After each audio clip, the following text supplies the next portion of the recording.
So you're thinking about relocating to Minnetonka, Minnesota. You're wondering a couple things like its proximity to essential locations like the airport, downtown Minneapolis, and St. Paul. Join me as we explore this suburb both digitally through Google Maps and on foot at select locations. Before we dive right into just all kinds of the stats about Minnetonka and where the freeways and things are, let's do something fun. I love to support local businesses, probably because I grew up with parents who were entrepreneurs and had stores growing up. And as a family affair, we would work in those grocery stores that my parents owned. And so it's fun for me to look at Minnetonka and at the general store of Minnetonka that was started in 1984. This is such a fun story because, of course, it started out with the craft fairs, and then mom and dad decided to start a store. And in the early days, people would have like little booths where they could bring their crafts in and they could sell. And it's grown to be this amazing business that's two levels. You could literally spend hours there and not capture everything in your brain that is in there. Like, the collection is so incredible of just housewares, fun stuff like cat and dog socks or pens, puzzles. Like I said, the houseware kind of things, the fun towels, the cool dishes, the cool gadgets and gizmos, just everything under the sun. It's really a fun place to go.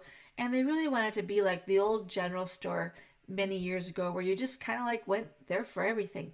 And it's great that they added a cafe over time because you kind of need a break after all that to like get rejuvenated, get a snack, get a lunch or breakfast, and then go back and finish shopping. And so the food at the cafe is just phenomenal. It's really, really delicious. I've had breakfast there a number of times with friends. And so it's a great place to stop and rest your feet. Even if you aren't there to shop, it's a wonderful place to just go and meet people. I want to show you this neighborhood in Minnetonka. It's newer homes, and wanted to give you a sense for what $1 million to $3 million can buy you in Minnetonka. Some of these are newly built. There's some down further that you'll notice that are still being built, but beautiful, quiet neighborhood. So if you're looking for something new construction or newer, this would be a good place for you to live in Minnetonka. Let's get into some of the neighborhoods to show you what it looks like in the different price points that are available. Right now, this home is for sale behind me for $750,000. It's got 5 bedrooms, 3 bathrooms, and 2-car garage. The home was built in 1986 and has been completely remodeled on the inside. It's got quartz countertops, painted everywhere. Just looks beautiful inside. Everything is nice and fresh. What you can't see when you're looking on the internet and what you can't hear on the internet, hear those birds? I'm going to pause for a second. I love it. This is a neighborhood that's been here for a while, like I said, since 1986. And so you're going to get mature trees, you're going to get birds that are hanging around. But I wanted to share with you also just what it looks like, because when you're on the internet, you can, swing around on Google, but who knows how long it's been since that picture has been taken on Google. So I wanted to show you what it looks like around this home as well. Over the years, a property management company for Ridgedale Center has done a fantastic job keeping Ridgedale Center relevant, because I know I've been aware and shopping at Ridgedale Center for, we won't talk about how many years because that gives my age away, but I've been shopping there a long time. And the tenants, the main stores on the 4 corners, have changed hands in that time, and businesses just kind of come and go in retail. And so it's fantastic to see that they've been able to keep this maintained and a prime area to come and shop at. Here's something that they've done interesting with it recently. They took what was Sears and they turned it into Dick's House of Sport. Local people know it as Dick's Sporting Goods, but they've made it bigger now into Dick's House of Sport. And this is so cool. On the end here, you've got Planet Fitness, and then they have this outdoor fitness court for people to go exercise at. And it's really fun to see that at a mall. What a great use of that space around there. What happens then too is people come, they work out, they're hungry, or they need to go shopping, and they're going to go do business at Ridgedale. There's so many fun, great stores in Ridgedale. Phenomenal restaurants to go eat at. Big Bull Ridgedale. Gosh, I haven't been there in years, but boy, they have really good Asian food that's kind of made up for what you want. and they just put in the ingredients that you're looking for and the seasonings that you're looking for. It's very good food. And other stores, I love the Apple store. I love to go there. It's huge, and it's interesting because it's clean. It's like wide open space in there. It's so interesting how they do that, and they're always super busy there. They do a great job with having stores to shop at that meet a variety of needs. Like you can see that there's a JCPenney there, and a Macy's, and a Nordstrom's. They have housewares like Pottery Barn and Williams-Sonoma. There's clothing stores galore in there. Fantastic seating areas too for people to go and just hang out, which is interesting. But it encourages people to come into the mall, chill, maybe do some work, have some meetings with some people, but also get some shopping. I keep that being a central focus point of shopping for the area. So on my left right now is Ridgedale Mall, and on my right you can see the big Hennepin County Library that they have here. They have fantastic meeting rooms in there, so in addition to a place to go and check out some books and things, it's a great place to host some events if that's something that you're looking for on a smaller scale.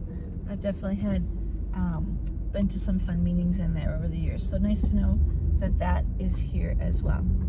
Another thing you're going to notice in Minnetonka is there are a lot of strip malls, and that's really fun. Those are working out really well for if you have something that you need to go buy. You can go up to that strip mall, you can park your car, you can run and buy what you need and run back out, and you'll see that there are a lot of those even just around Ridgedale, and they're connected to like Target, Best Buy, so some bigger retailers, but then you've also got the Lenz and Byerly's, which is the high-end grocery store. Lots of things to go and shop at, and they've done a really good job at making Minnetonka the place for locals to come to, but also for people that come to that are in the neighboring suburbs, which brings business into the suburb and keeps Minnetonka as a vibrant suburb. Before we wrap up, don't forget to hit that subscribe button and consider working with us for all your real estate needs. Whether you're buying or selling, we've got you covered. Let's take a step back now to take a look at Minnetonka overall and how it fits into the state of Minnesota, how you can get there, how you can get other places, that kind of thing. So here is the whole city of Minnetonka outlined for you. And I will just zoom out here a little bit so that you can take a look here. Minnetonka is to the west of Minneapolis and then starts going down south from there. It's interesting. Minnetonka, the top of it, does hit a main freeway coming out of downtown Minneapolis, and it's 394. And there is a HOV lane. We call it the sane lane here in Minnesota. So if you have two people in your car or more, you can get in and out of downtown Minneapolis faster because of that. And so that works out really well for commuting, because there are a lot of people that take this commuting path from Minnetonka, actually from up other suburbs too, like even depending on the traffic and the day, it can be up from the northwest suburbs like Maple Grove and such, that people will come down into Minnetonka, along this way to get into downtown Minneapolis. About 17 minutes into downtown Minneapolis.